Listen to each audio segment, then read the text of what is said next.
History tells us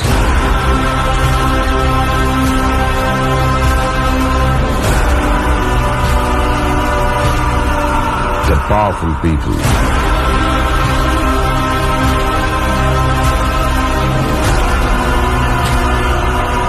come from powerful places.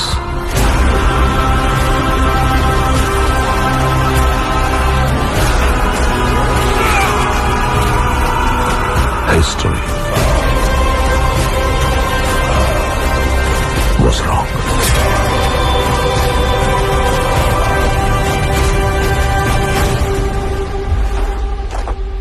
Powerful people make places.